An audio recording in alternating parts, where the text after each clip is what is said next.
Ladies and gentlemen, let's go. We are back in the Dota Pit League season number 3 playoffs. We are here in the lower bracket round 3, HellRaisers versus Cloud9. Game number 2, we are about to get underway. First of all, we're in the draft. And well, last game, the draft was pivotal for HellRaisers. Getting that early Winter Wyvern, last pick Huskar, taking game number 1 against Cloud9, the definite favorites. And it wasn't even close. It was pure destruction, pure domination from HellRaisers. We'll see if they get off to a similar start here in game number 2, or if Cloud9, with what is so far a very interesting draft, can take the second game, even things up, and head to game number 3, keep their Dota Pit dreams alive. Pugna, Undying, Queen of Pain, that's going to be their first picks. Leshrac, Gyrocopter on the side of HR. As always, ladies and gentlemen, brought to you by High Ground TV, Dota Pit, brought to you live. We've got Pit Muckle doing observing as well as production. Mott packs on the stats. My name is Mott, and joining me today, as always, is Tralf. Tralf, how you feeling about this draft so far as we jump into the second game, man? Well, I'm a big fan of Pugna. I think Pugna is extremely strong. It's obviously great against Leshrac because Leshrac just uses nothing but magic damage and uses nothing but his huge magic pool. So he basically hurts himself. But, you know, there are some drawbacks to a first pick Pugna, as I heard someone talk about at ESL when they first picked Pugna, that it gives you time to kind of think about it and be like, all right, crap, there's a Pugna, let's draft around this, let's make sure we have ways to deal with the war, let's make sure we have ways to either counter push and split push, or ways to defend. And it looks like they're going to go the defense route because they have the Coddle, one of the best ways to defend. Does cast a lot of spells on his own, though, so he does have to be careful of that ward, but I think he can cast it from far enough where he doesn't get hit. It's close. It should be close. Anyway, Pugna's still great. Undying. This is a third pick Queen of Pain. Gyrocopter's pretty good against the tomb, but once he gets his items, the beginning it's actually not that great because I don't think you have the full damage to take out a level 4 tomb with just your, Treads bracer or Treads drums or whatever you're gonna get. So once it gets later on, it'll be fine. And then that's a Naga. I think that's gonna be a support Naga, which is actually really good against the lineup because you can sleep and kill not only both the Tomb and the Nether Ward, which are two of the biggest team fighting tools that Cloud9 have. Yeah. I really like this fourth pick Naga. Yeah, this is already looking pretty great for HellRaisers. The Bounty Hunter, though, coming out for Cloud9. A hero that's seen some decent play recently. Used to be picked a lot, especially at the Summit, was picked all the time, but he hasn't necessarily fallen off that much. We'll see how this works out for Cloud9 coming through and where they're going to play him, probably as a support. In fact, we don't really know where they're sending anybody just yet, but that could change very quickly. But yeah, like you mentioned, this Naga is an absolutely fantastic pick. As a support, they have the Keeper Light, the Naga Siren as well. It also gives them lockdown by getting that early ensnare. Pretty good lockdown as well. Decent damage with Riptide. She's fast. She's actually just a great support right now. We've seen her picked up a lot recently. Leshrac, we don't have to talk about him at all. What else? What else they got going on here? Well, also, as a support, the net is extremely good against Swap. Like, you level up that net, that's 5 seconds. He's sitting there not blinking and can't do anything. Yeah. I guess he can get a Yules, which is not terrible here. But sometimes when you pick up a co-op, you want to get that rush at Ags, or if you have your team has other ideas for you. But Yules could be an option. But anyway, regardless, the net's very, very good against co-op. You can also combo. It seems like an awkward combo, but you can do it with Naga Siren using the Ensnare plus the Illuminate. It's there. They can use it. The net's also good against Bounty Hunter because it'll reveal him if he is already revealed. And you can do some damage to him while he's invis. I think it's a really great overall fourth pick here for HellRaisers. I think this, and the question is now, I guess for the Keeper Light, I don't know if you go for an aggro tri-lane, but they could if they want to. I guess the Pugna, and then I don't know where this Undying is going to be. I think this is going to be an off Undying mid-quap, Pugna safe lane farm, Bounty Hunter support, another support here. That's what I'm thinking. That seems the most logical. I don't know. I don't know if you go aggro tri-lane or you just do defensive tri-lane if you're HR. Yeah, I think you're probably right. It's probably just Undying, Bounty Hunter, top. Bounty Hunter roaming around between top and mid. They do have to be a little bit careful. If they do have Dust ready to go, and because they are on the Radiant offlane, which means it's going to be pushed up a little bit higher, you do have to be careful of Bounty Hunter's positioning because he can die if he does get spotted out. With a Dust plus net, he will definitely die. So that's something you do have to be a little bit careful about in your Bounty Hunter. Maybe he just gets boots and just kind of pressures the mid lane. So if you're thinking about these kind of things from HellRaisers and you're like, all right, he's probably gonna just forgo going to top and maybe work on mid a little bit. Let's give our mid a sentry. So maybe Leshrac puts a sentry in mid and then he's okay. Yeah. And then they actually go with a DK here. So I think they've been doing this a lot. They've been doing a lot of safe lane Queen of Pain, or at least Envy Queen of Pain. They've been playing that a fair bit, but now DK mid possibly. I think. Okay. That's like the only lane he's really functional in. I don't know if I've seen too many support, or not support rather. God, no, never support DK. No, I don't know if I've seen too much safe lane DK like ever. It I just doesn't have, seem and particularly it good. never works. Yeah. From what I've seen, I think I saw it was one of the Chinese 10 teams did it. I think seconds remaining. at ESL, maybe IG. I could be wrong. I don't remember. 5 But seconds the last time I saw it go remaining. safe lane, it didn't work for me personally. You just don't get the experience, baby. You Reserve don't. time. You don't have the I- room control. I think that what they're gonna do, and I could be wrong, is DK mid, Mhm. which is a little bit scary against Lesh, if presuming that Lesh is gonna go mid. Mhm. But maybe they go DK mid, Pugna tri lane off lane, and then Yes. Quap bottom. Yeah. If that is the case, I think DK is just gonna get trounced in mid without help. Yeah. I think DK against any melee against a Leshrac is just a nightmare. So Yeah. Les does not care about. I mean, he cares a little bit about Dragon Blood, but he's got Lightning Storm to work with, and that thing just will obliterate Dragon Knight. I just don't think they can afford to do that without help for Dragon Knight. So Yeah. maybe they don't do that. Maybe they do. Geez, I don't know. This is a really weird draft, right? Like this is kind of hard to decipher as far as lanes. And why the DK? Honestly, I don't know. I They think have it just something fits. planned. seconds I think it just fits remaining. the theme that they want to go push. Yeah, and they that's want true. a 5-man. Yeah. That's 5 definitely true. seconds remaining. Lanes are unimportant to them at this point, and that's gonna be a Bane. Is that offlane Bane? I feel like I've scrimmed HellRaisers once, and I think they did offlane Bane. It could also be an aggro tri-lane of their own. Armamen's picking up the cuddle. Dread is going to be playing the Bane, and he's been playing the offlane role. So there Okay, you yeah, go. I think I've seen them do this before. All right, well, I'll take your word for it. I don't know how good it's going to be. It's going to be exciting to watch. But This All could right. be why.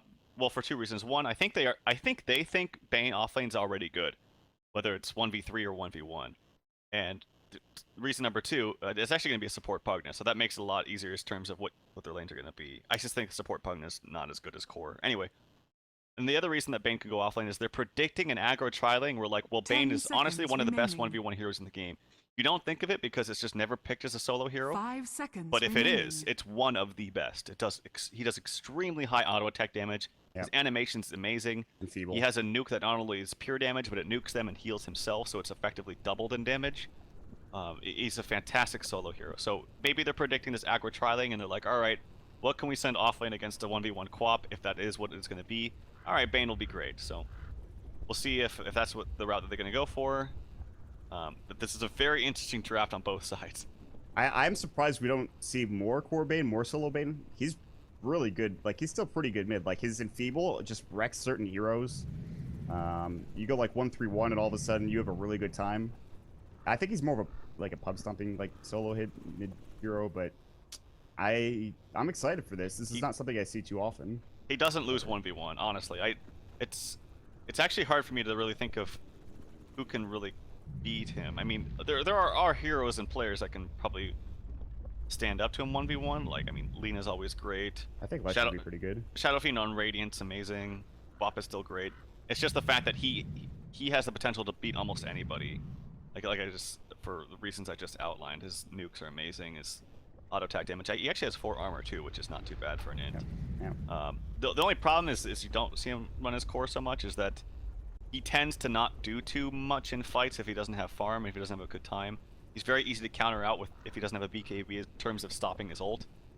But if he does get farm, one of the things I love to see if it ever is a core Bane, getting like, you know, either the Blink, which is great, and then Necrobook. I think Necrobook is amazing on Bane. It was very, very popular in Han for a long time. That is interesting. That's something I'd like to see that. I don't think we'll see it in this game, but it is going to be a core Bane, by the way. Dread's going to be heading towards the bottom lane. This is very exciting. And for the side of Cloud9, they will go defensive tri-lane for now. Misery, of course, on the support Pugna, like you mentioned. Fata's going to be heading mid more than likely. He already has the 2 Tangos and the 1 GG branch. Going to be getting that battle early. Envy has a Enchanted Mango for some mana. Bone 7 playing the Undying. So he'll probably be heading top. No Tail will be roaming around. But right now, it's just 5-mid defensive posture in their own jungle and trying to secure that bottom rune spot. And on the other side, the same could be said here for HellRaisers. They're just going to be pretty defensive. They're not going to look for anything. Big Daddy No Tail is running to the enemy jungle. And luckily, there's no Sentry Ward down. I don't know if they didn't see him place that ward. 30 That's a great ward seconds to placement coming battle. here from No Tail. Yep, they see them all up top.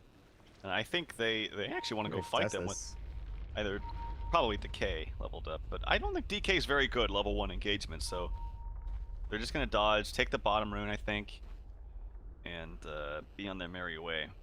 Bane is down here though. We'll see if he sleeps and like snags the rune or something. He might go for it.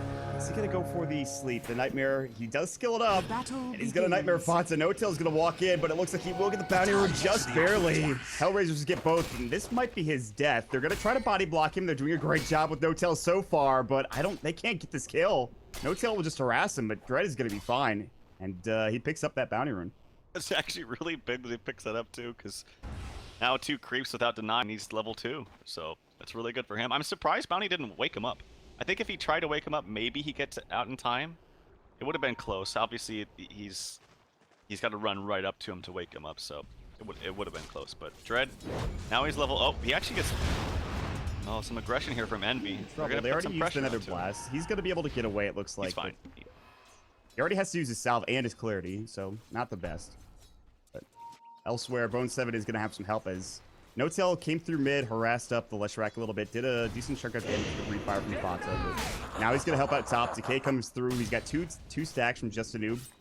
Goddamn, he's just gonna throw down. Well, he actually has a sentry that he just placed down, and this one's gonna get canceled immediately. No-Tail did spot out, I think, where the sentry was on the other side, so maybe he'll be a bit more careful. He's actually gonna throw another one down, and the creep actually helps him out, and they won't be able to deal with this other sentry, so he actually is going to be a bit more safe. Decay's going to come through. That's going to be a 2-man Decay. Illuminate's going to fly into No-Tail, but it's very little damage at this point. Goddamn, it's very squishy with the Decay on him.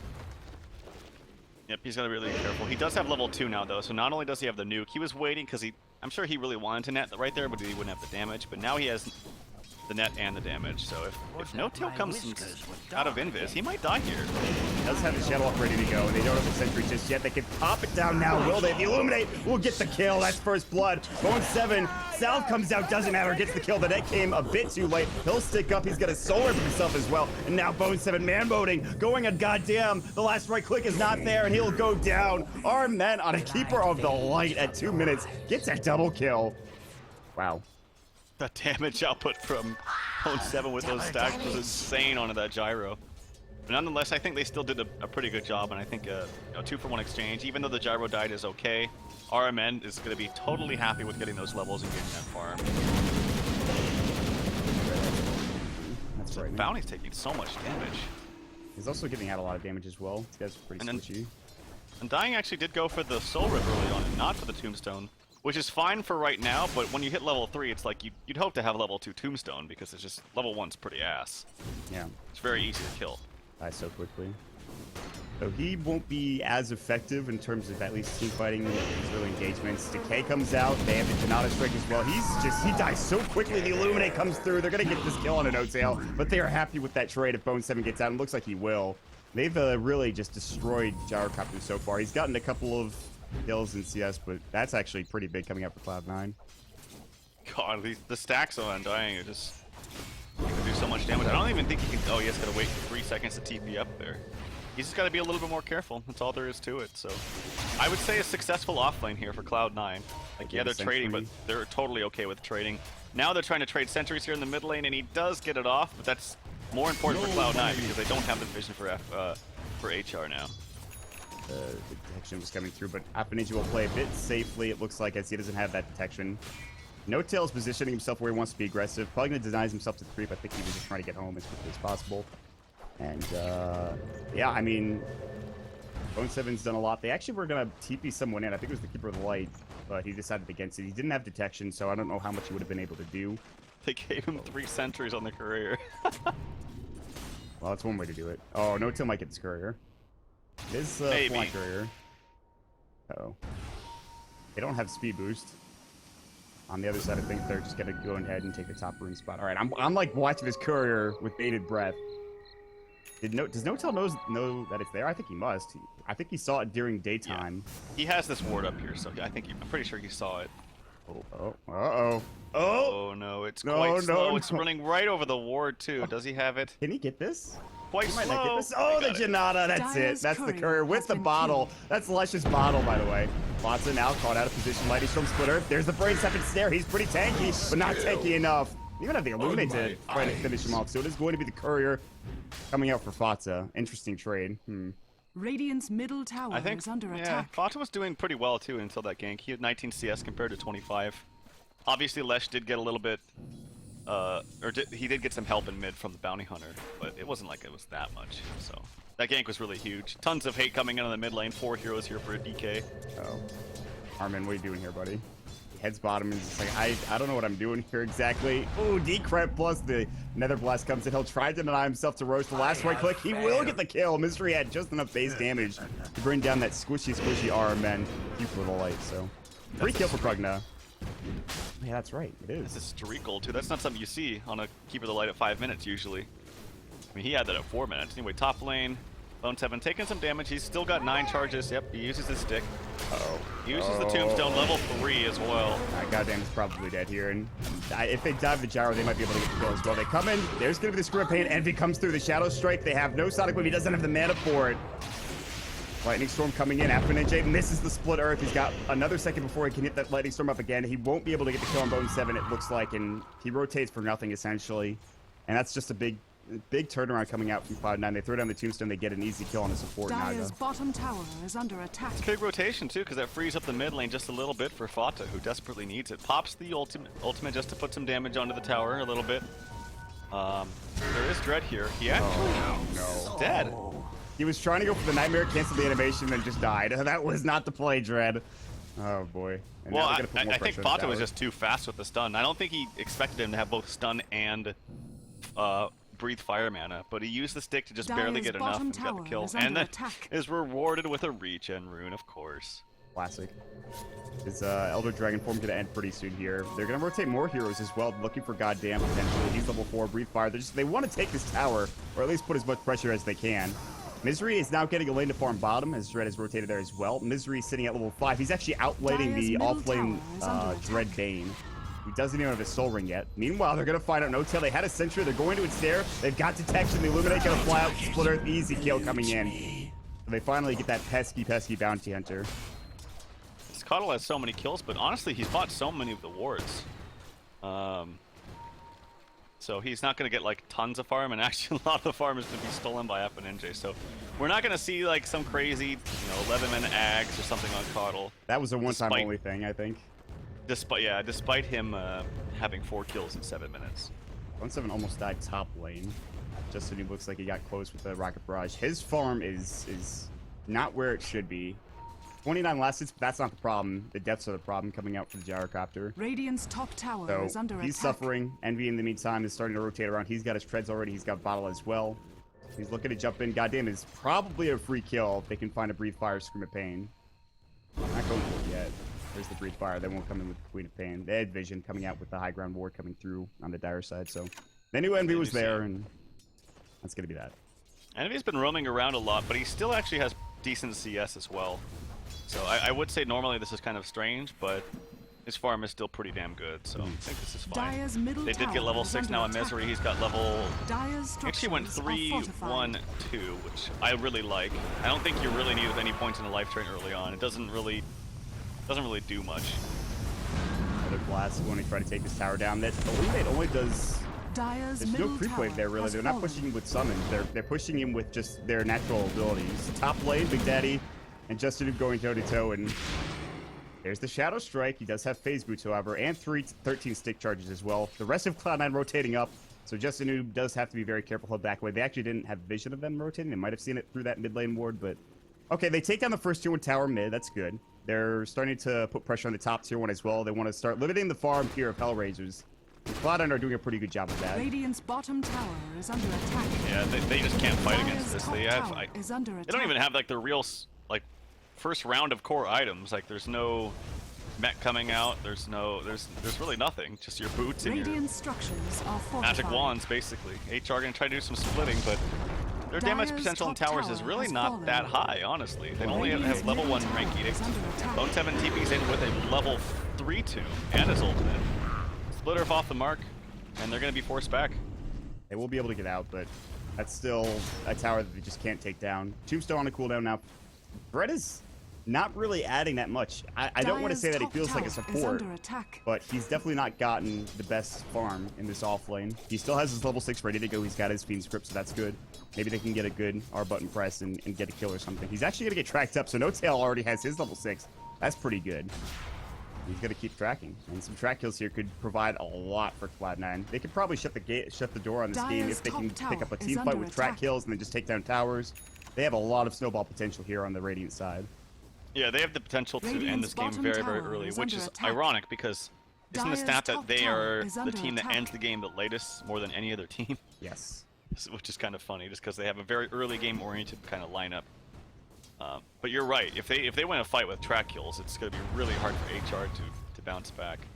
And now with level 4 Tomb, if they want to defend this, I think they can. Bob has ultimate. She has she has basically full mana with 1 bottle charge. They TP'd the Coddle up top, and it looks like they don't want to push this. And Fata is still getting plenty of time to just work on the Circuit Tower top lane. Even if he doesn't take it, he's still putting a lot of pressure here. Like you mentioned, HellRaisers, they just can't fight right now. Even with Leshrac, they just can't do anything. Tower is under attack. He does have Edict level 1 still ready to go. Tier 2 tower top lane's going to go down. Envy and Fata rotate up, and they get this tower, no problem. They have a glyph, but they will use it. They're going to TP in. They might not get this. They might actually get this done off, but they will. Fata, Splitter, misses from Affinity, just on the edge. Bottom lane, they're going to find just if he gets the call down off. He actually gets the stick charge. It does a lot of work, but it's not nearly enough to get any of these kills. Envy will take the full brunt of the call down and rocket barrage, but he doesn't give a damn. The trade, not really a trade, actually. They got that tower, it wasn't denied. Oh, There's absolutely no trade going on here. They get nothing out of it, and they lose the gyro. They lose the tower up top. It isn't denied. They're going to lose their tier 1. It's just looking really good for Cloud9. In an elimination game, backs up against the wall here for Cloud9. They're executing pretty flawlessly at the beginning of this game. And with this snowball potential, they haven't gotten track kills yet, but if they do, like we already talked about it, get out of hand quickly. They have the point boost for Affinity. This might be his game that he's going to have to take over. Gyrocopter right now getting next to nothing. Still phase and a Wraithband with Wand. That's all he's got right now with 500 gold to the bank. No Tail on the backside. Could get a track off here, but they're kind of playing patiently. They do have level 4 Tombstone as well. No Flesh Golem, however. I'm curious to see what the first new wave of items are going to be. From Envy, does he go for the Yules, or does he go for like an Axe? Not quite sure. It's going to be a BKB straight up here for Dragon Knight, so no Lothar's shenanigans, I don't think. Yeah, so he's very, very close to that BKB. So they want to end this very early. Top tower is under attack. Envy gets the ultimate orb. Yeah, he's going Scythe. We've seen a lot of this recently where not most, but a couple of Queen of Pains will they'll get Tread's bottle, maybe a Basileus, and then just go straight into Scythe. I forget who was doing it last time I saw it, but it might have been Cloud9. I see Pycat do that a lot, where he just rushes the sheep stick. Yeah. I think it was at ESL where I saw that, yeah. Goddamn's gonna find No Tail. They have a Central Ward down. Call-Out's gonna come in as well. Shuriken toss, bouncing to 2, but they actually can't kill him. And then on the backside, Bone 7 comes in with a Tombstone, throws out a Decay, gets an easy 2 for nothing. It might even be 3. Affinity getting dove. Lightning Storm's gonna come out. Bone 7's tanky, but not tanky enough to withstand the damage of the track. However, here comes Spotza. He's pretty tanky. They even have free fire. Pushing forward, the blinding light. There's gonna be the Sonic Wave. Affinity not dead yet. He's already used his stick charges. He will survive. Meanwhile, on the backside, for some reason, Dread going in Fiend's Grip, but there's the Shuriken toss. Cancels it immediately. Dread caught way out of position. He'll go down for pretty much nothing.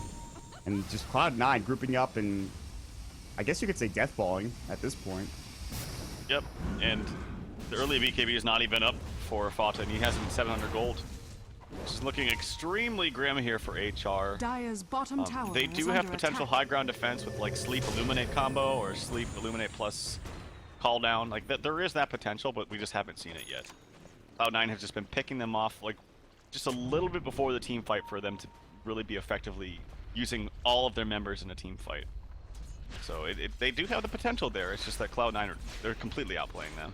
Look at the graphs and well, that'll tell the story. 7,500 net worth lead coming up for Cloud9. Experience-wise, it is only 2,000. That's at least something to grasp hold of if you're HellRaisers, but it's not looking particularly great for them. They're not getting room to farm. This Gyrocopter is, I don't want to say useless, because he does do a lot of damage with the Call Down and Rocket Barrage, but right now he's just not getting any farm at all. Red has nothing. He does have an Ogre Club now. That's good, at least. Leshrac is the only one even close to these Cloud9 heroes. I would say that the Bane is more of a liability this game than the Gyro. The Gyro can at least throw down spells. I don't even think the Bane can do much. He can maybe set up with sleep. I don't see him getting off a Fiend Script unless it's really, really late in a fight. But if you're waiting super long, cast a Fiend Script, which you should do. You need to wait until the spells are cast. But in this case, I don't think you can afford to, because I think your team's just going to be dead before then. More of a damned if you do, damned if you don't type of mentality at this point. Yeah, basically. It's not really much you can do. He is going to try to go for that BKB, and I think FNJ is rotating to that BKB as well. He bought that point booster, and he's like, all right, Bloodstone. And then he's like, oh, there's a ton of magic damage here. Let me just go ahead and buy a BKB. He could theoretically go for an Aghanim Scepter, but I doubt that'll be the case. And again, even though he has 4... Does he have a point booster or something on the courier for him? Oh, there's no items for the Coddle. No. So he just must be buying like all the wards or something. Because there's mana boots on the Naga, even though that Naga has 20 less CS than the Coddle. Yeah, I think Coddle's just buying everything, which kind of sucks because you'd think Ags on Coddle is be way better than whatever item Naga's trying bottom to get. tower is under attack. Yeah, but it worked early on in the game, I think, when they were getting a couple of kills on No Tail, but since then, and they just haven't gotten enough out of these central wards. BKB is now done for Vata. They're going to sit bottom, Envy in the tree line, trying to go for a sneaky play to help with another hero more than likely. He'll jump in Sonic Wave if he gets the chance to. They'll blow up the illusions with another blast easily. They actually have the Nether Ward on the deck, and actually, goddamn, will take it down. Misery in trouble. They get the Split Earth off on the 2. Bone 7 doesn't get it off just yet. Doesn't get the call down, rather, the Tombstone in. They have a mech ready to already use it. Vata, BKBs, the Fiend Script does nothing, and goddamn, tracked up, getting right click down. They'll bring him down as well. Just a noob. He'll go down as well with the last right click coming in from Vata. They've got Breathe Fire in 2. There's the knee creep up of the Dread. He'll Nightmare up Vata. Look at the damage coming out.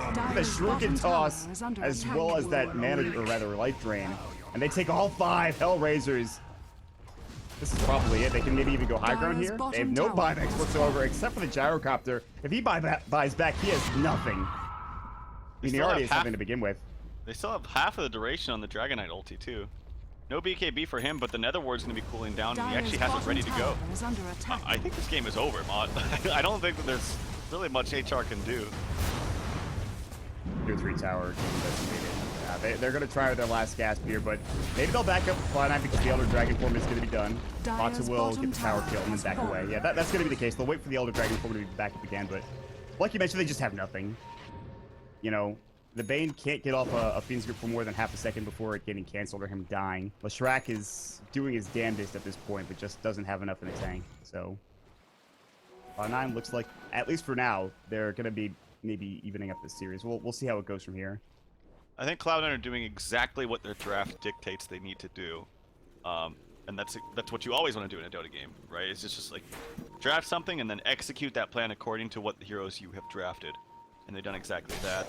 Last game, oh, hold that thought. Big Daddy taking some damage. Call down comes down. It's gonna hit 2 or twice, but he still gets the kill onto the Gyro.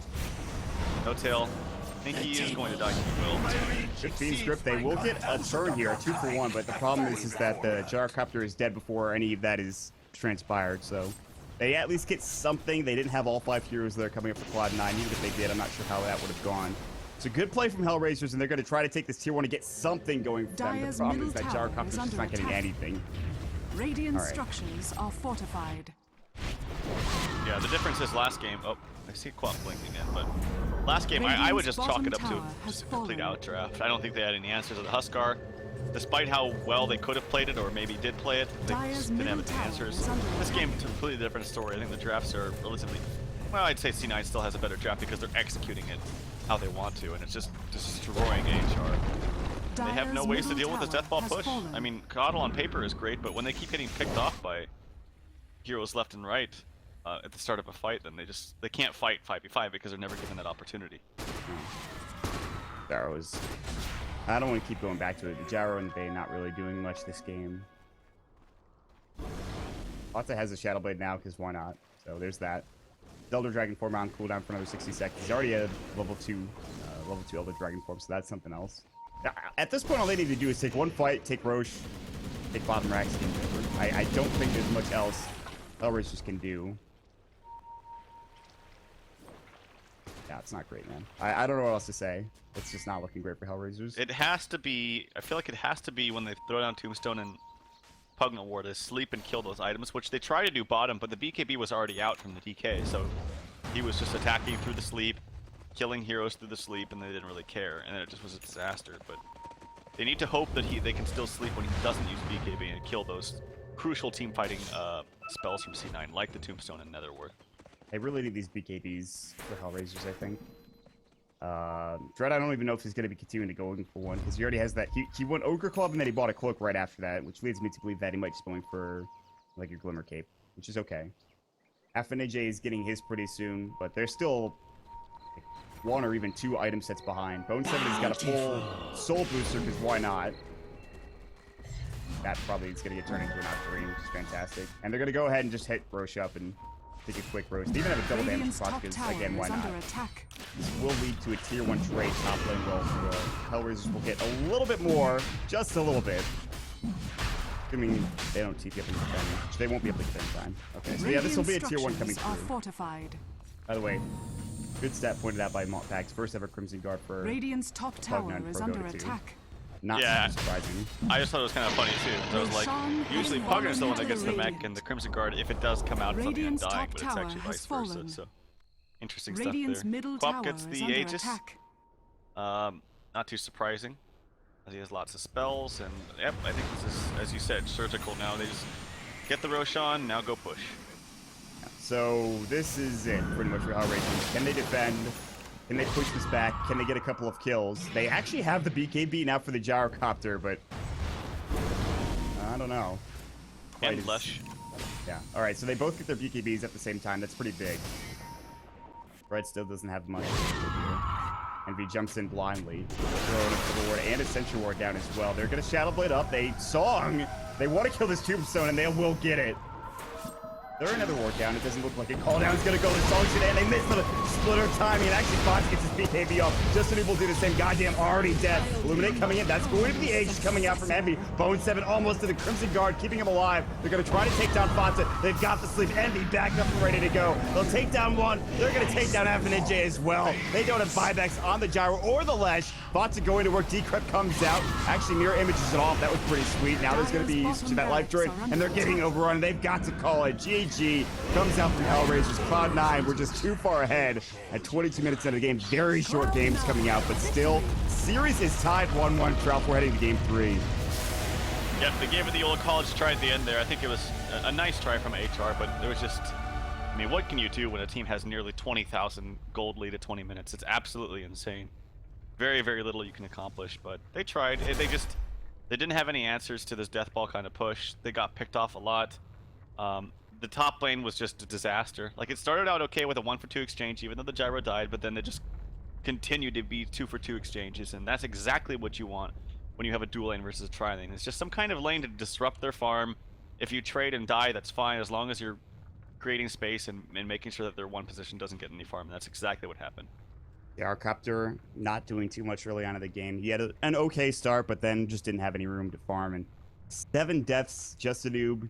Having a fantastic game on that Huskar first game into this game. Kind of lopsided first 2 games coming up from both of these teams. It certainly makes for interesting Dota, but this does bring it down to a game 3 where everything is on the line here. Loser is out of the tournament. There's a lot of money at stake. This is a 250K plus prize pool, which is fantastic for an online tournament. And as always, thank you so much for supporting Dota Pit, guys. And if you enjoy the cast, make sure you follow us on Twitter. Of course, this is brought to you by High Ground TV. You can follow me at MottDota. You can follow Trout at TroutDota. Pimp, of course, is our production, as well as Observer at PimpMunkle, and Mottpacks on the stats at Mottpacks. Game number 3 is coming up next. Of course, we do have a giveaway that we do want to talk about with Sapphire. We'll talk about that in just a minute, guys. Stick around. Game number 3 coming soon.